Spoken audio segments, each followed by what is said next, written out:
What's going on? Have we broken it? We actually took it back to the store.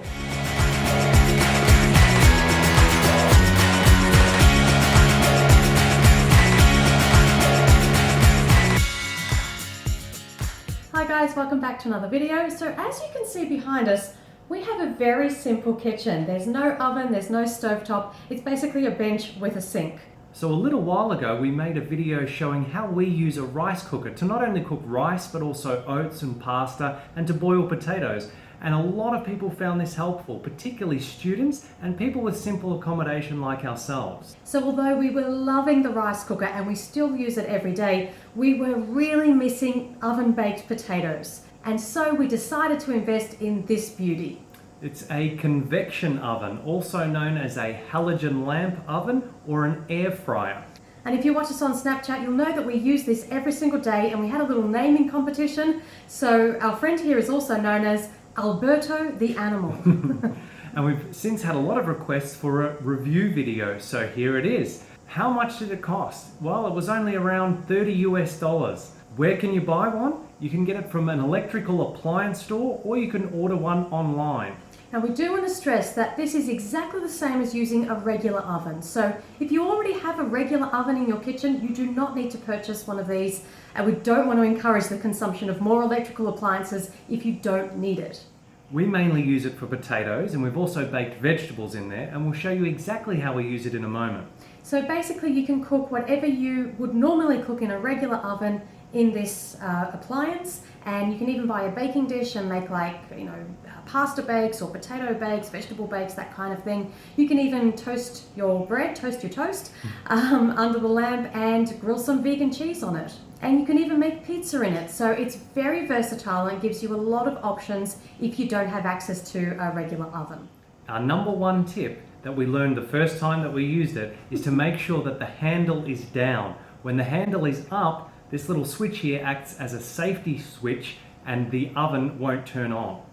We had the potatoes in the oven. We were trying to work out what's going on. Have we broken it? We actually took it back to the store because we couldn't read the instructions in Thai. So we took it back to the store, and the Thais were laughing at us and said, "You've got to put the handle down."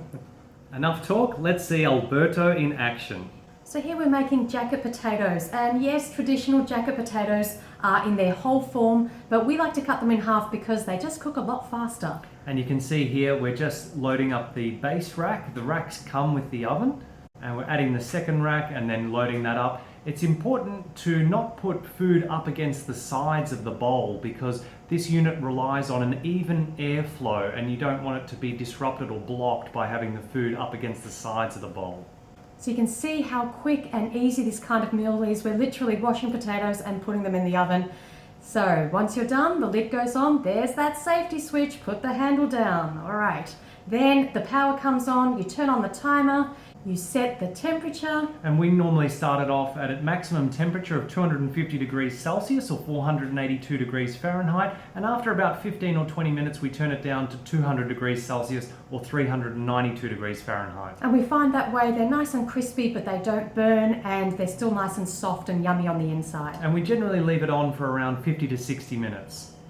Once they're done, you just check by poking your knife through, and you can see it goes all the way through, so the inside is soft, crispy on the outside. And the sweet potatoes tend to cook a little faster in this oven, just like they do in a regular oven.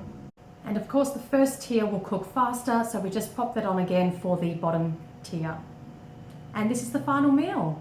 Lovely, we're just having this with some fresh vegetables and lettuce, and you can make your meal as fancy as you like. You could use vegan sour cream or baked beans or vegan cheese, anything that you like, any kind of toppings, or you can make it as simple as avocado and salad. So our next favourite meal is chiplets, where we just cut the potatoes up into smaller pieces. We leave the sweet potatoes cut in half because that's how we enjoy them. And you don't want to cut the potatoes too small because they will fall through the racks. So it's like a quarter size of a regular potato. Yeah. And here's the final product. You can see how easy and fast it is. If you get home late, you can just quickly wash and chop the potatoes, pop them in the oven, and you're done. And you can have these with chutneys or dipping sauces or salsas. Ketchup, mustard, whatever you like, mayonnaise, vegan mayonnaise, lots of things to spice up your potatoes. And you can also add spices to your potatoes and cook them with those spices for a different flavor. And you can cut your potatoes in any way. So you could do wedges, you could do French fries. I think you might need to put some parchment paper down or baking paper down on the racks. I'm not too sure. We haven't actually made French fries yet, so we're not sure if they will stick to the rack. If you've had experience with this, let us know in the comments. What do you use? And one day we had a little more time on our hands, so we decided to make some patties. And we just followed a simple recipe using some rice, which we cooked in the rice cooker ahead of time, some oats, some canned lentils, some tomato pulpa, some mustard, maple syrup and cumin powder.